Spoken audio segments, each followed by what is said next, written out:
The Song of Songs is, first of all, a love song between Solomon and the Shulamite woman. However, on a deeper level, it is a love song between Jesus Christ and the church, symbolizing the relationship between the bridegroom and the bride. Ephesians 5:32 verse records, "Wives, submit to your husbands as to the Lord. Husbands, love your wives just as Christ loved the church and gave himself up for her." It also says that a wife and husband are members of one body, and in verse 32 it declares, "This is a profound mystery, but I am talking about Christ and the church." If we read the Song of Songs merely as a romantic story between a man and a woman, some expressions might feel a bit overly sentimental, but when we see it as a picture of Jesus Christ and the church his bride, it becomes filled with grace and deep spiritual meaning. In the passage, the woman describes herself as a keeper of vineyards, sunburned, with dark skin and lacking beauty. Yet Solomon calls this Shulamite woman the most beautiful and flawless among all women. The Song of Songs can be divided into 3 stages. Stage 1 chapters 1-2 courtship and expressions of mutual affection. Stage 2 chapters 3-4 marriage and union, symbolizing Christ dwelling within us and producing beautiful fruit. Stage 3 chapters 5-8 married life, showing the one flesh relationship described in Ephesians between Christ and the church. Looking more closely,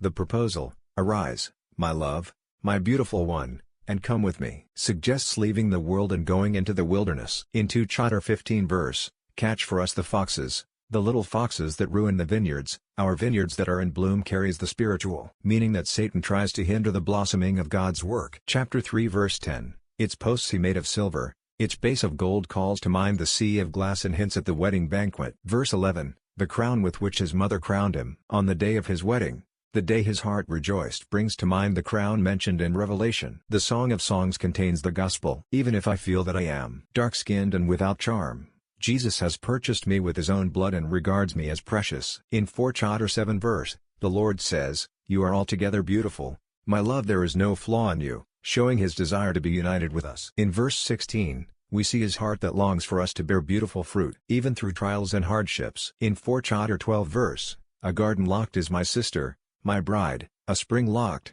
a fountain sealed," reveals the joy of the Lord over a pure bride who looks only to him and is not stolen away by the world. This is just like the holy bride described in Revelation 14 chapter 4 verse. "These are those who did not defile themselves with women, those who have not befriended the world, for they kept themselves pure. They follow the Lamb wherever he goes. They were purchased from among mankind and offered as firstfruits to God and the Lamb. No lie was found in their mouths, they are blameless." In the Old Testament, they are described as the assembly of the righteous. Ultimately, the Song of Songs contains the gospel, and within it we can discover hidden treasures of beauty. Thank you.